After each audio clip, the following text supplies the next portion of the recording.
Olá, bom dia, turma. Hoje a nossa aula é de ciências.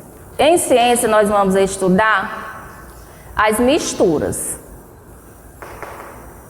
O que é mistura?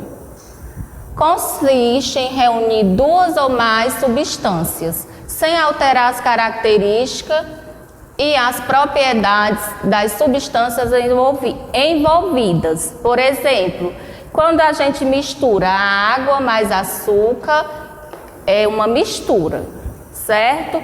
Isso aqui vocês podem fazer em casa, com a ajuda de seus responsáveis, de seus pais, realizar essa mistura. Misturar a água mais açúcar e vocês irão perceber que as características e as propriedades dessas duas substâncias envolvidas, elas não vão se alterar. Quando juntamos duas ou mais substâncias e suas características e propriedades são alteradas, estamos diante de um fenômeno químico. Por exemplo, enxofre mais ferro vai ser igual a sulfato de ferro, que isso é uma combinação. Percebe-se que quando juntamos duas ou mais substâncias e ocorre uma reação química, ou seja, forma uma nova substância, seus elementos não poderão ser mais separados por nenhum processo químico. Tipos de mistura, que é o que a gente vai conhecer agora. As misturas podem ser de dois tipos. A homogênea. O que é mistura homogênea? São misturas que apresentam um único aspecto, não podendo ver a presença de duas ou mais substâncias. Por exemplo, a água mais açúcar. Heterogênea. São substâncias que apresentam mais de uma fase, percebida quando olhamos. Exemplo, água mais óleo. Essa mistura aqui vocês podem também estar testando em casa. Vocês irão perceber que dá para visualizar a água e o óleo.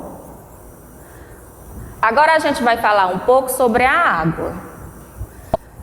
A água é uma combinação de gases e, quando está pura, apresenta aspecto transparente e sem cheiro e sem sabor.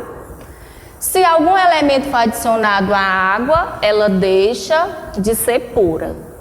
Uma das propriedades da água é a capacidade de dissolver outras substâncias. Por isso é chamada de solvente universal.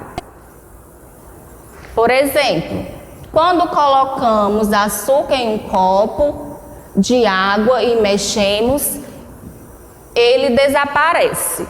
Você pode também estar testando em casa. Na verdade, por que isso acontece? Por que o açúcar desaparece? O açúcar é dissolvido pela água. Isso também acontece em outras substâncias, que chamamos de soluto. Por exemplo, soluto é a substância que pode ser dissolvida em um solvente. Solvente é a água, ou seja, o solvente aqui é a água e o soluto é o açúcar. Solução é uma mistura homogênea de substâncias que podem ter componentes sólidos, líquidos ou gasosos. Por exemplo, açúcar mais água. A água é líquida e o açúcar é sólido. A agenda da atividade de casa. Ciências, página 30 a 32. A atividade é na página 34. Beijos e até a próxima aula. Caso vocês tiverem alguma dúvida, podem retornar o vídeo novamente, tá?